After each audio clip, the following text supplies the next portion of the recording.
Once upon a time, in a small town in America, there was a boy named Tom. Tom was a shy and introverted boy who loved to read books and watch movies.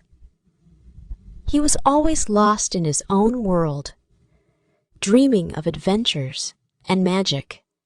He never had many friends and often felt left out and lonely. One day, Tom was walking in the park when he saw a group of kids playing together. They looked like they were having so much fun, laughing and joking around. Tom wanted to join them, but he was too afraid to approach them. He felt like he didn't belong there, and that they wouldn't accept him. As he turned to leave, he saw an old man sitting on a bench nearby. The man was reading a book, and he looked up and smiled at Tom. "Hello there, young man," he said. "What's troubling you?"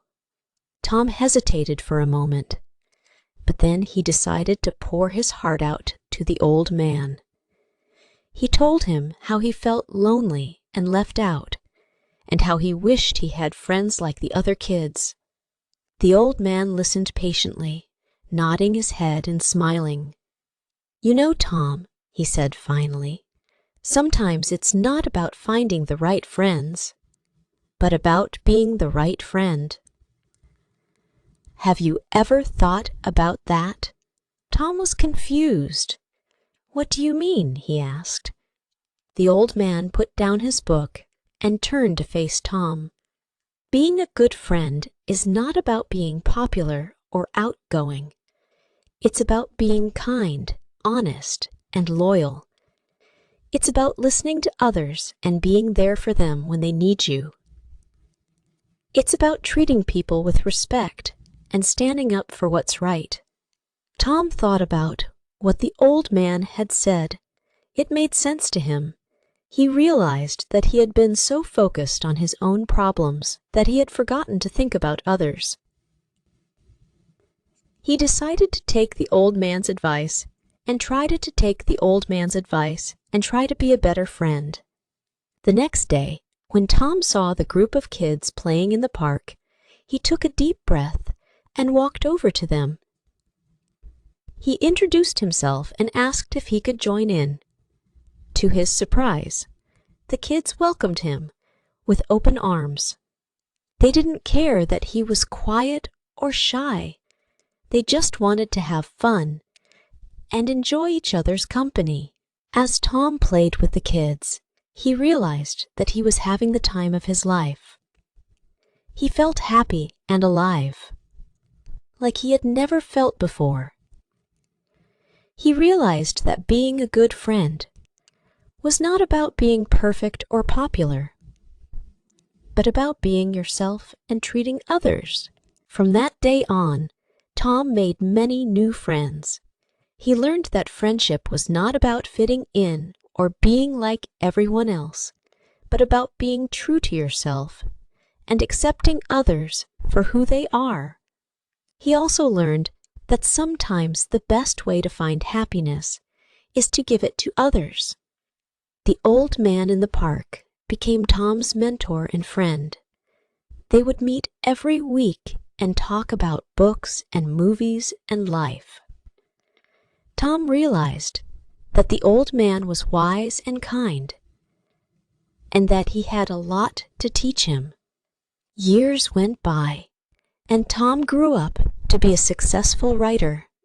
He wrote books and screenplays that touched people's hearts and inspired them to be better friends and better human beings.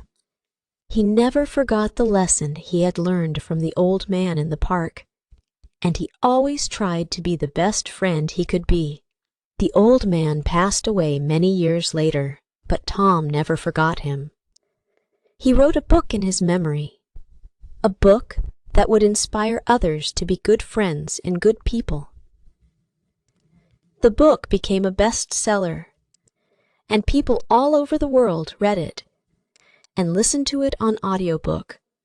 Tom was thrilled to know that his message had reached so many people and that he had made a positive impact on their lives. One day, Tom received a letter from a young boy who had read his book. The boy wrote that he had been struggling with loneliness and bullying at school, but that Tom's book had inspired him to be a better friend and to stand up for what was right. The boy thanked Tom for giving him hope and courage and for showing him that he was not alone. Tom was deeply moved by the letter. He realized that his message had the power to change lives and that he had a responsibility to use his talents for the greater good. He decided to start a foundation to promote friendship and kindness and to help children who were struggling with loneliness and bullying. The foundation grew rapidly, and soon it became a global movement. People all over the world were inspired by Tom's message, and they started to organize events and initiatives to spread kindness and friendship in their communities. Tom was amazed to see the impact he had made, and he felt grateful to all the people who had supported him along the way. In the end, Tom realized that his true calling in life was not just to write stories, but to inspire others to be the best versions of themselves. He knew that the road ahead would not be easy, and that there would be challenges and setbacks along the way. But he was determined to keep going, to keep spreading his message of friendship and kindness, and to make the world a better place, one friend at a time. And so, Tom continued his journey with a heart full of hope and a mind full of dreams. He knew that the future was uncertain, but he also knew that he had the power to shape it, to make it a place where kindness and friendship reigned supreme. And with that thought in mind, he set out to change the world, one story at a time,